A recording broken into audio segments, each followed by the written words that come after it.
Assalamualaikum warahmatullahi wabarakatuh.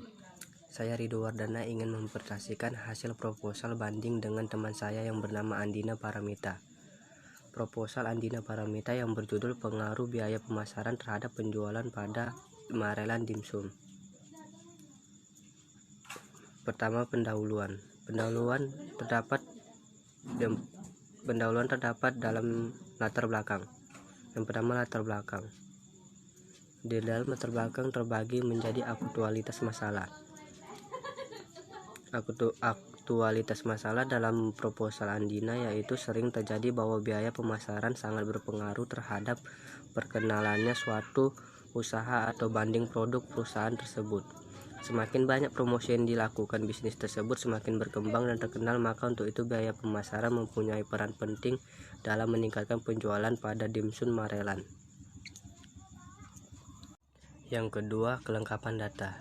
Dalam proposal tersebut, kelengkapan datanya yaitu sumber data dalam penelitian ini adalah subjek dari mana data dapat diperoleh. Data yang digunakan dalam penelitian ini adalah data sekunder. Data sekunder yang berupa laporan keuangan dimsum Marelan yang diambil sebagai sampel dalam penelitian. Yang ketiga, identifikasi masalah. Identifikasi masalah proposal ini berdasarkan latar belakang yang telah diuraikan, dapat diketahui bahwa masalah yang dihadapi oleh dimsum Marelan adalah terjadinya kenaikan biaya pemasaran dan yang berpengaruh terhadap tingkat penjualan atau penggunaan jasa catering. Kenaikan biaya tersebut disebabkan oleh faktor internal maupun eksternal perusahaan yang berupa diantaranya disebabkan oleh terjadinya krisis keuangan global yang mempengaruhi kondisi ekonomi segera yang terkait dengan tingkat inflasi dan kenaikan harga-harga bahan pangan yang sejatinya merupakan bahan dasar utama dalam menjalankan usaha ini. Pula para pesaing yang berlaku curang juga menjadi salah satu sebab kenaikan biaya yang dikeluarkan. Kenaikan biaya ini disebabkan karena nilainya akan terrefleksi terhadap kenaikan harga jual dan akan mempengaruhi jumlah permintaan dan penggunaan jasa. Dan selanjutnya, batasan dan rumusan masalah. Dalam penelitian ini batasan dan rumusan masalahnya yaitu apakah pengaruh biaya pemasaran terhadap hasil penjualan dimsum Marelan di kekinian, dan selanjutnya yaitu tujuan dan manfaat. Tujuan dari proposal tersebut ialah mendeskripsikan dan menganalisis pengaruh biaya pemasaran terhadap penjualan dimsum terhadap Marelan. Selanjutnya adalah manfaat. Manfaatnya yang pertama yaitu teoritis bagi Universitas Muhammadiyah Sumatera Utara. Penelitian ini diharapkan akan bermanfaat dan memberikan sumbangan konseptual bagi perkembangan kajian ilmu manajemen, khususnya dalam menghasilkan konsep mengenai pengaruh biaya pemasaran terhadap hasil penjualan.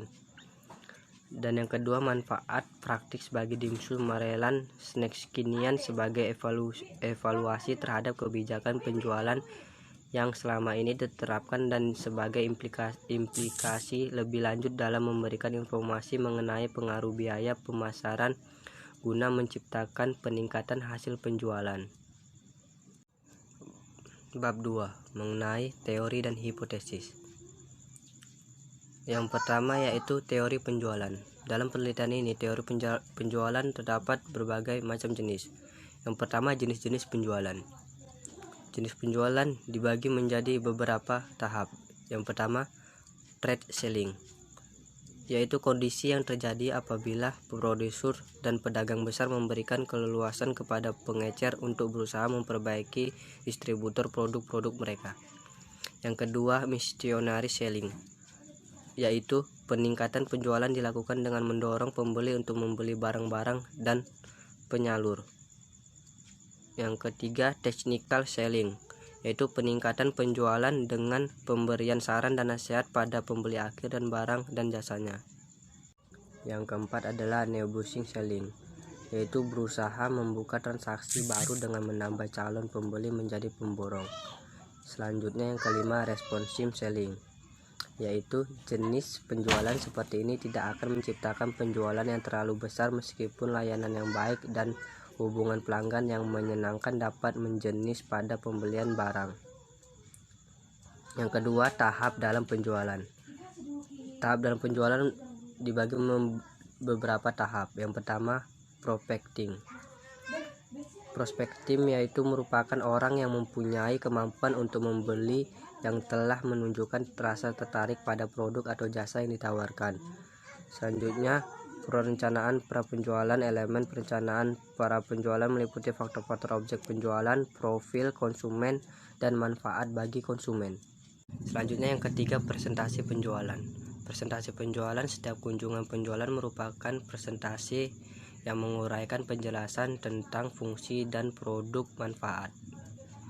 Selanjutnya yang keempat, mengatasi keberatan prospek. Keberatan yang dikumpulkan oleh prospek merupakan pernyataan ketidaktersediaan untuk membeli produk yang ditawarkan oleh penjual. Yang kedua, teori biaya produksi. Teori biaya produksi dibagi berbagai macam. Yang pertama, bahan baku langsung.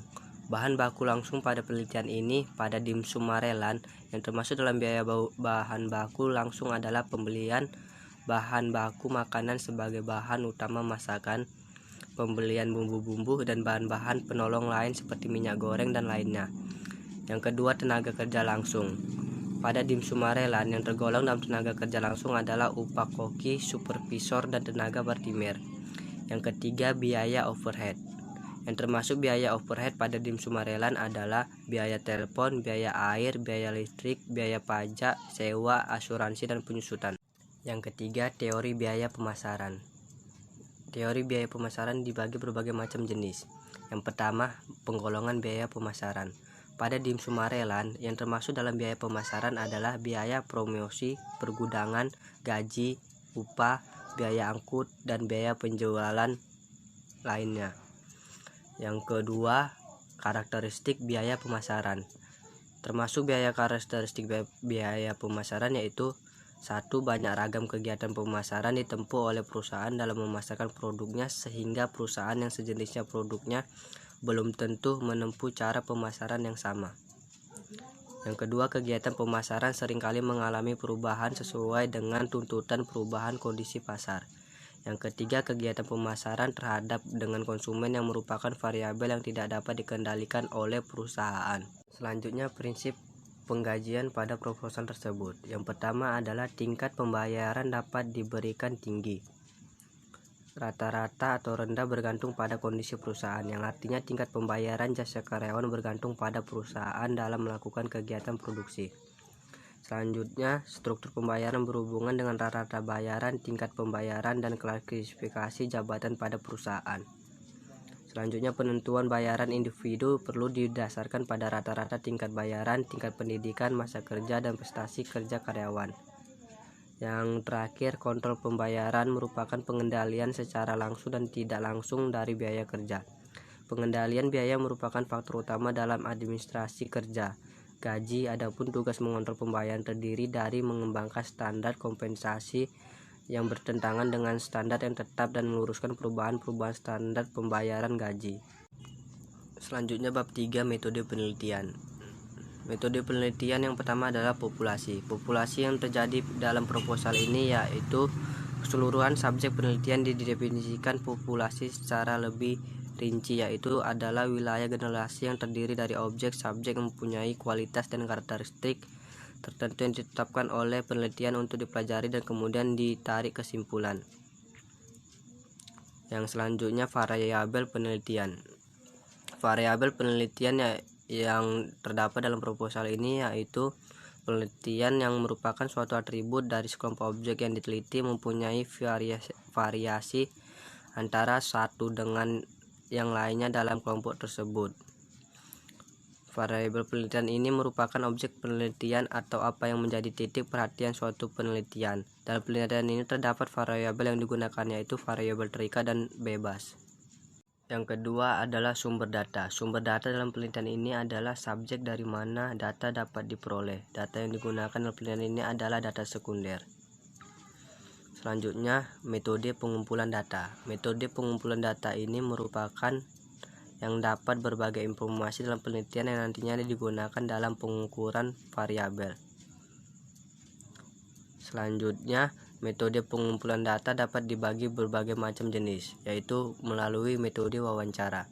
Metode wawancara ini yang dapat diuji kebenaran dan sesuai dengan masalah yang diteliti secara lengkap dengan menggunakan metode interview, yaitu metode pengumpulan data dengan melakukan tanya jawab langsung dengan pihak yang terkait. Setelah melakukan metode wawancara, kita melakukan metode dokumentasi. Dalam melaksanakan metode dokumentasi, penelitian ini menyelidiki benda-benda tertulis seperti buku-buku, majalah, peraturan, dokumen, notulen rapat, catatan harian, dan sebagainya. Maka dokumentasi yang dilakukan dalam penelitian ini adalah observasi dan mempelajari laporan keuangan tahunan dari Dimsum Maryland dengan ditunjang observasi dan literatur, buku teks, artikel penelitian terdahulu, juga jurnal yang berkaitan dengan kajian penelitian. Dan yang terakhir adalah penutup. Dalam penutup ini terdapat dibagi menjadi dua, yaitu kesimpulan dan saran. Kesimpulan dalam penelitian dalam proposal ini yaitu pertama, terdapat pengaruh biaya produksi terhadap hasil penjualan Dimsum Maryland cendekiawan. Hal ini berarti bahwa jika biaya produksi yang dikeluarkan oleh Dimsum Maryland dapat dioptimalkan penggunanya, maka dapat meningkatkan hasil penjualan. Yang kedua, terdapat pengaruh biaya pemasaran terhadap hasil penjualan kepada dimsum. Proses pembiayaan terhadap Dimsum Maryland cendekiawan di Kota Medan. Peningkatan biaya pemasaran dapat berdampak pada peningkatan atau pertambahan hasil penjualan yang akan diperoleh proposal tersebut. Selanjutnya, terdapat pengaruh gaji karyawan terhadap hasil penjualan, yang berarti bahwa semakin meningkat gaji karyawan. Setelah kesimpulan, yaitu saran. Saran dalam pengaruh penelitian proposal ini yaitu pengaruh terhadap biaya Dimsum Maryland akan meningkatkan biaya produksi melalui optimalisasi biaya produksi dan bukan dengan cara maksimal biaya produksi sesuai dengan tingkat permintaan konsumen dalam kaitannya untuk meningkatkan hasil pembeliannya. Yang kedua, dalam kegiatan pemasaran hendaknya Dimsum Maryland meningkatkan biaya pemasaran, mengingat salah satu poin penting dalam biaya pemasaran yaitu biaya untuk mendapatkan pesanan yang di dalamnya memuat biaya promosi dan advertising, di mana sebagai bentuk usaha mencari konsumen yang nantinya akan meningkatkan pesanan akan jasa dan secara otomatis akan meningkatkan hasil penjualan Dimsum Maryland. Selanjutnya, hasil dari penelitian yang dilakukan yaitu ada pengaruh biaya produksi, biaya pemasaran, dan gaji karyawan terhadap hasil penjualan pada Dimsum Maryland.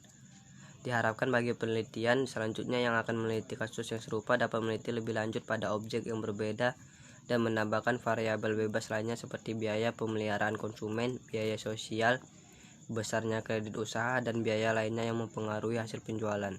Sekian presentasi hasil perbandingan proposal teman saya. Saya akhiri. Assalamualaikum warahmatullahi wabarakatuh.